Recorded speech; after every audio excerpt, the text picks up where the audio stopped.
साथियों, आप सभी का इस प्लेटफॉर्म पर स्वागत है। यहाँ पर हम लोग जनसत्ता का एक संपादकीय है जिसका टाइटल है सवाल चुनावी खर्च का। यह शिवेंद्र राणा जी के द्वारा लिखा गया है। इसमें भारत के लोकतंत्र में जो धन बल का जो प्रभाव बढ़ रहा है, उससे जो चुनौतियाँ या जो कठिनाइयाँ उत्पन्न हुई हैं या जो उत्पन्न आगे भी और होंगी, उन सभी के बारे में यहाँ पर चर्चा की गई है। तो यह जो आपका टॉपिक है, यह आपके एसे राइटिंग और मुख्य परीक्षा दोनों ही दृष्टिकोणों से काफ़ी महत्वपूर्ण है। तो इसी को यहाँ पर हम लोग देखेंगे। तो चलिए प्रारंभ करते हैं। तो चुनावी खर्च जो है, यह एक ऐसा मुद्दा है जिसमें निर्वाचन आयोग, राजनीतिक दल और भारत सरकार तीनों के ही अपने अपने दृष्टिकोण हैं। सैद्धांतिक रूप से यह माना गया कि चुनाव में भागीदारी करने या निर्वाचित होने का अधिकार देश के हर नागरिक को है।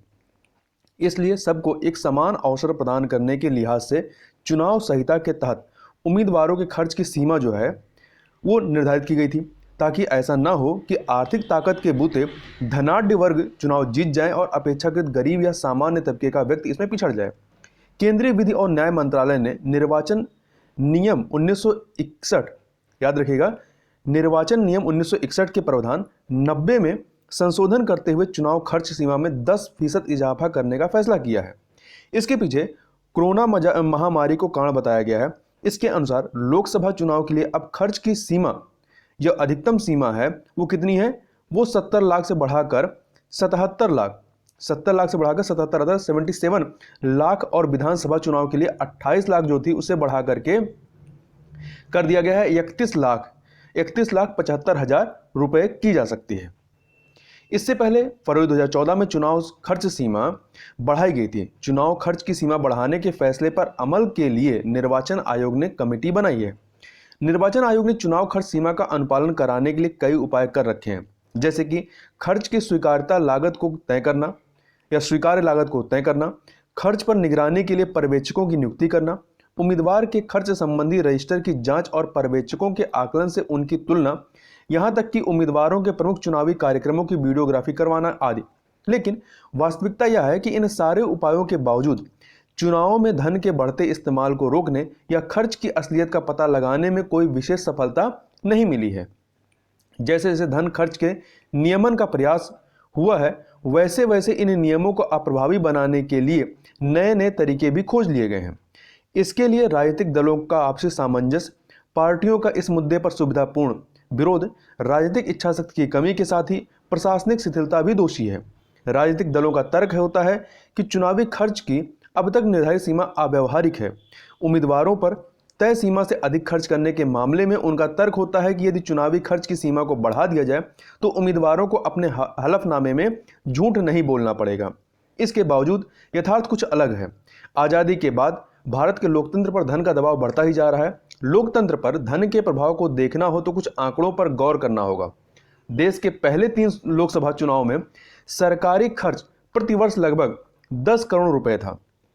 वर्ष 2009 के लोकसभा चुनाव में यह 1483 करोड़ था, जो वर्ष 2014 में बढ़ करके 2.5 गुने से ज्यादा यानी 3,870 करोड़ रुपए हो गया।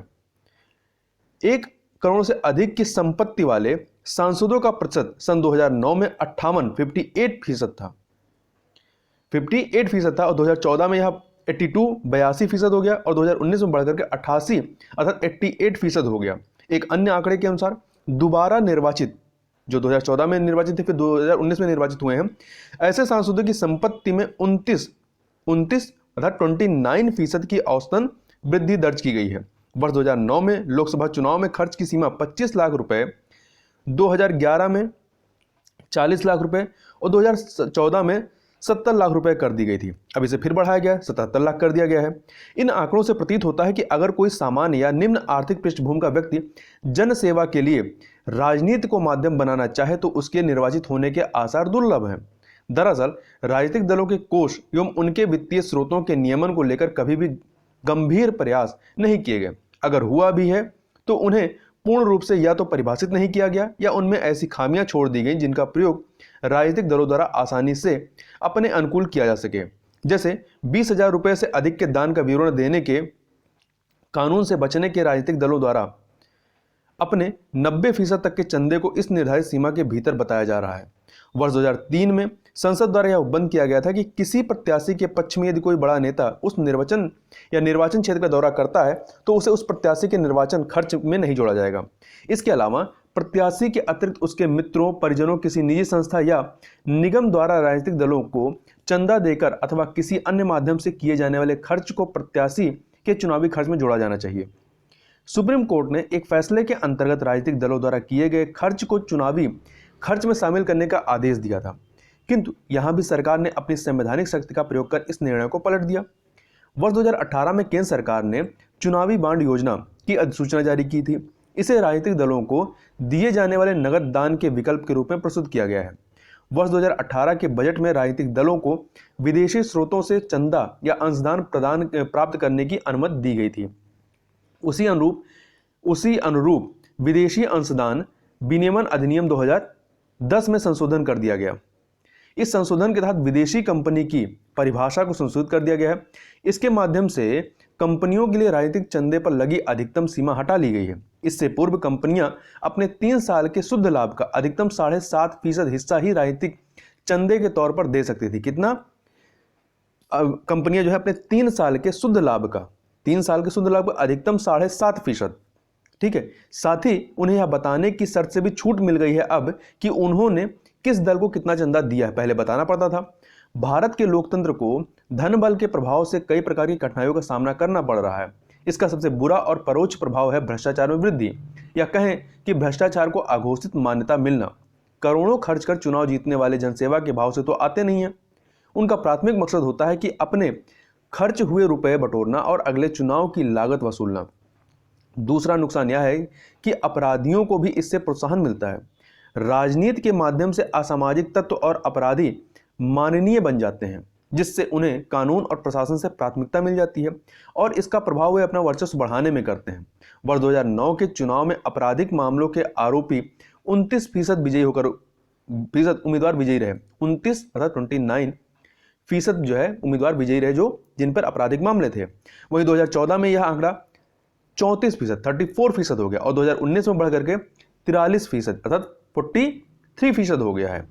पिछले 2-3 दशकों से भारतीय चुनावी परिदृश्य में आपराधिक पृष्ठभूमि वाले और अच्छी आर्थिक पृष्ठभूमि वाले उम्मीदवारों के निर्वाचित होने का आंकड़ा तेजी से बढ़ा है। इन दोनों तथ्यों के बीच एक प्रकार का संबंध प्रतीत होता है और यह गंभीर चिंता का विषय है। इसके लिए सबसे बड़ा दोष राजनीतिक दलों का है, क्योंकि जब तक वे आर्थिक सक्षमता एवं बाहुबल के प्रभाव के बजाय व्यक्ति की योग्यता को प्रत्याशी बनने के लिए अधिमान्य नहीं देंगे, तब तक ये परिस्थितियां यथावत बनी रहेंगी। कंवरलाल गुप्ता बनाम अमरनाथ चावला 1974 मामले में उच्चतम न्यायालय ने उम्मीद व्यक्त की थी कि कोई भी व्यक्ति या राजनीतिक दल, चाहे वह कितना भी छोटा क्यों ना हो, उसे यह छूट होनी चाहिए कि वह किसी अन्य व्यक्ति या राजनीतिक दल के साथ समानता के आधार पर चुनाव लड़ सके, चाहे वह कितना भी समृद्ध हो। किसी भी व्यक्ति या राजनीतिक दल को उसकी बेहतर वित्तीय स्थिति के कारण दूसरों से अधिक लाभ नहीं मिलना चाहिए।